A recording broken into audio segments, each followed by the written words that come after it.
mga chikading, so eto na nga ang aming day 2 dito sa Cebu. Pagkagising nga namin, bumaba na kami para mag-breakfast at naabutan namin sila Sir Polly na nakain. Marami kang pwedeng pagpilian pero tagi-isa lang sa hot dish, egg, rice or toast and beverage. Nag-fill up na kami kung ano ba ang kakainin namin. Sila Bray at Mami nagkape sila tapos orange juice kasi di naman ako mahilig ng kape. Nagpa-add pa si Mami ng cream at sugar kasi mukhang nakulangan siya sa timpla tapos ang dami din binigay parang buong araw gising si Mami. At nung dumating na yung mga pagkain, kumain na kami. Pinili ko pala dyan yung tocino, omelette at rice, tas chibugan na.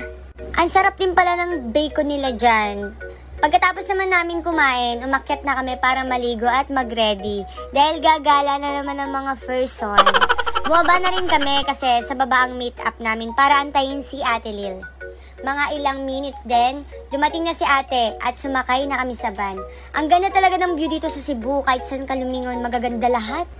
Napakalawak pa, hindi tinipid sa kalsada. At ayan din ang SM Cebu, kakaiba siya di tulad sa atin sa Calamba at iba pong mga SM. Although magaganda talaga yung mga iba't ibang SM, pero dito, grabe yung SM nila parang barko na. Ang gaganda ng bawat design, parang kasing laki siyang MOA. Very unique siya and Instagrammable, so it's a yes for me. Makikita rin dyan ang New Star. Casino daw yan, narinig ko lang kalaser. Kasi wala naman akong alam sa mga building na yan. Pag hindi mo alam ang lugar, i-shut na lang ang mouth para di magsingaw-singaw. Ganun. Tanghali na yan, kaya pumunta kami sa Lantaw Native Restaurant. Katabi lang siya ng dagat, kaya so refreshing. Makikita mo rin dyan yung Mactan Bridge. Napakaganda ng ambience, tapos ang aesthetic pa, ang syala pa ng kisame nila, kasi gawa sa Abaca. Maraming pwesto din sila as in malawak kung gusto mo mag-sunbathing ng katanghalian habang nakain, dun ka sa gitna. Pag gusto mo naman ng mahangin lang, marami sa gilid at sa second floor, kitang-kita mo yung dagat at bridge habang nakain. Marami ring taong nakain nung dumating kami, halos puro family ang nakikita ko and mga magkakaibigan. At habang nakaupo nga kami, nagsimula na sila sir na umorder ng kakainin namin. Ang presko talaga dyan mga chikading kasi katabi nga naman ng dagat, tapos open air pa talaga. Ito nga pala ang kanilang menu sa Lantaw Native Restaurant. Nasa 200 plus may mga makakain ka na. May starter, soup, seafood lover, iba't ibang klase ng rice, Pinoy favorites, veggies, and sinugba. At dumating na nga ang crispy kare-kare, garlic rice, tapos yung scallops. Yung kare-kare nila ang sarap ng sauce. Grabe.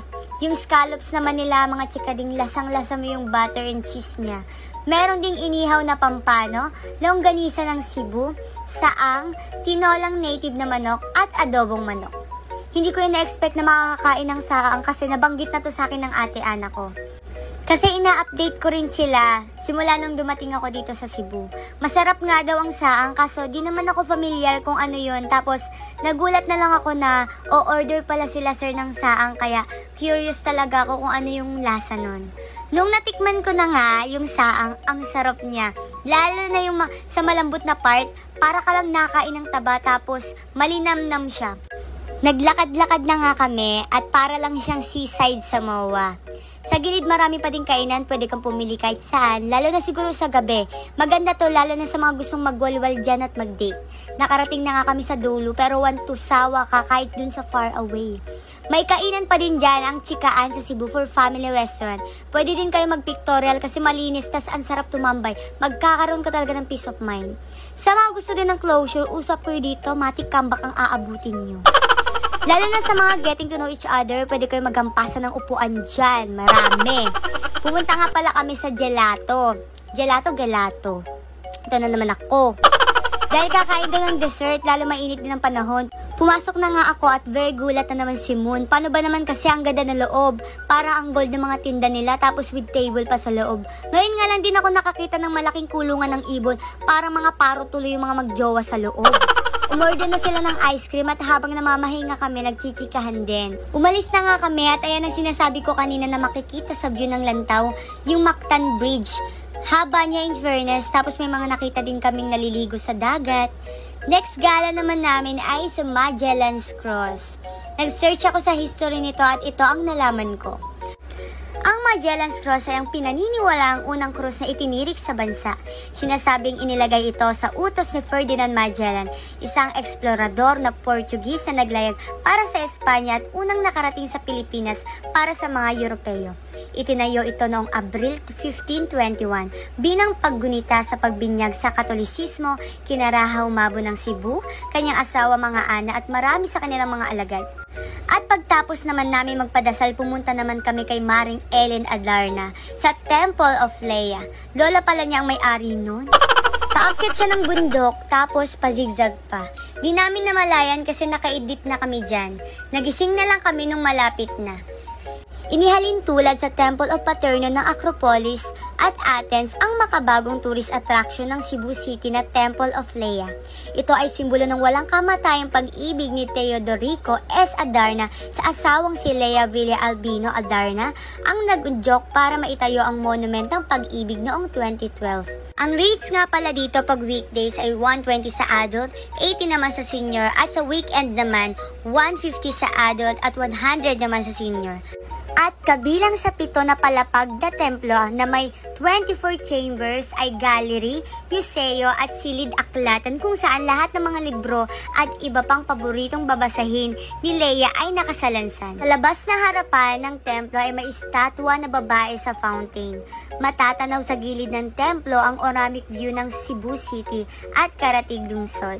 Animoy ancient temple ng Olympus ang bukana dahil sa tuktok nito ay may iba't ibang estatwa ng ancient Greek gods at goddesses na gawa sa marmol. May 2 replika rin ng lion na kulay ginto na animoy bantay sa entrance ng nasabing templo. Nagsimula na kaming mag-ikot-ikot, di ko nga alam kung saan uunahin dyan kasi napakalawak mga chikading. Ang dami ding tao at may mga bagong kakarating lang di. Di rin mawawala ang afam dito kahit saan pumunta, mga naggagandahan at gwapuhan ba naman. Ayan din na makikita niyong view. Mas maganda siya sa personal at makikita niyo rin kung saan kayo dumaan. Nagpictorial na kami ni Bray para naman may remembrance kami. Umakyat na kami para makita naman namin na malapitan ang ganda ng Temple of Leia. Pati poste nila, Greek na Greek talaga ang peg. At nag-search nga uli ako kung ano nga ba ang history ng Temple of Leia para naman ma-appreciate ko yung mga nakikita ko dito.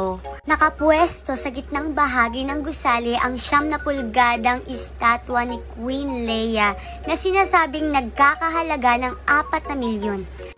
Naglalaki ang aranya na salamin ang nakakabit sa kisame ng templo. Makikichismis muna tayo mga chikading.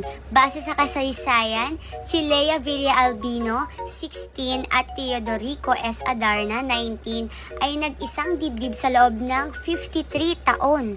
Kung saan sumibol ang 4 na anak na sina Alan, Arlene, Arthur at sila Alex. Sana all na lang Ma'am si Leia ha. Sa 4 na anak ni Teodorico ay sumilang ang 16 o 16 na apo kabilang na si Ellen Adarna.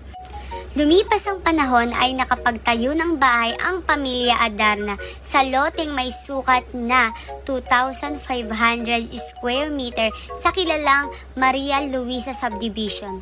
Ayan din ang kanilang library na nabanggit ko kanina ng mga libro ni Ma'am Leia. Para ka palang si Jose Rizal, ang sipag mo magbasa. Dito palang halatang matalino na si Ma'am Leia. Mga pictures din nila nung kinasal sila at iba pa ang ganda at gwapo nila ha.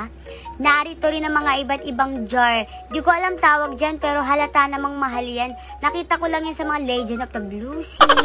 Mga ganun, papanood mga kay-drama. Yung kapag nabasag mo sa mga mayayaman, yung guguho yung mundo nila. May sukat nga pala ito na 500,000 square meter na matatagpuan sa gilid ng kabundukang sakop ng Barangay Busay sa Roosevelt Street. Ang katuwang ni Teodorico para maitayo ang templo ay ang kahusayan sa construction ni Alan Modesto Adarna gamit ang heavy equipment. Nag-contribute din ng malaking halaga mula sa kanilang hotel's income sina Epoy at Jumpoy Adarna noong mga unang araw ng construction. Maging ang kaisa-isang anak na babae sa 4 na magkakapatid na si Arlene May Adarna at iba pang mga kapamilya ay tumugon na rin sa malapalasyong pagawain. Di maikakaila na si Teodorico ay lolo ng Pinay actress o model na si Ellen Miriam Go Adarna na ang pamilya ay nagmamay-ari ng hotels, resorts, condominium at Queensland at chains of motels sa Cebu, Manila at Davao. Sinasabing si Lea ay binawian ng buhay sa edad na 69 dahil sa lung cancer noong 2012. Muling nag-asawa si Teodorico at nanirahan sa Davao hanggang sa magsilbing ancestral home ang kanilang bahay sa nasabing subdivision. Sinan ko nga pala sa mama ko yan kasi baka mamaya naghahanap ng jowa, ang ending na mura ni Ermalay. Kasama ko naman ngayon si Mami Presi at sasamahan ko siya sa CR. Pero curious din talaga ako mga chikadinga, yung siyala ang labas at loob ng Temple of Lea, what if yung CR pa? At di nga ako nabigo sa ine-expect ko kasi palaban ng atake. May pamarmol ang CR, ang linis tingnan para kang naki-CR sa Barcelona.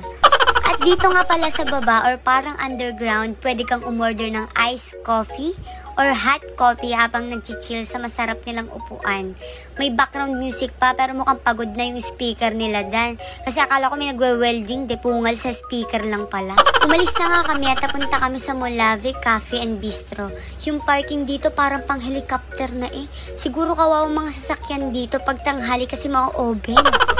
Ang astig nga ng container nila dito. Doon kasi papuntang CR. Sabi ko nga baka pwedeng yung bawat container may kainan. Kasi mukhang mainit. Parang nakakatakot din mag-CR pag sobrang gabi na. Pero sabi ni Ate Lil, sa una lang daw nakakatakot. Pero wala naman. Ayan yung daan. Magna-night chill pala sila sir dito at ang galing ng mga jammer dyan. Lalo na yung singer nila, ang sarap sa ears pakinggan. Tapos mababait din sila. Alam nila yung kinanta ko, lalo na nakijam ako dyan. Thank you kila Sir Lance, nakakanta na naman yung Munyo. Habang nagiinom sila sir, meron akong video na kumakanta yung jammer dyan. Ipaparinig ko sa inyo mga chikading.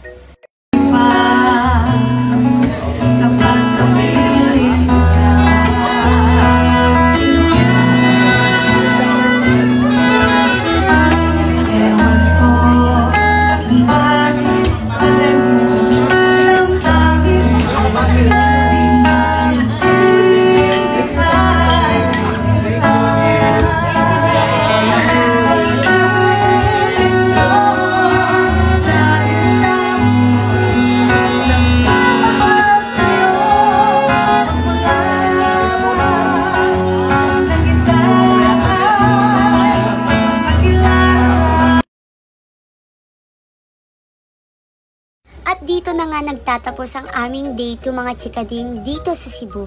Abangan nyo po ang aming day 3 kasi yun po ang pinaka-purpose kung ba't ako dinala nila Sir Lance dito sa Cebu.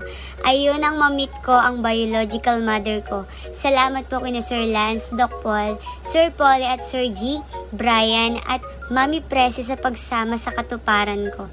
Maraming salamat po. Please share and follow my Facebook page Sparkle po. Thank you!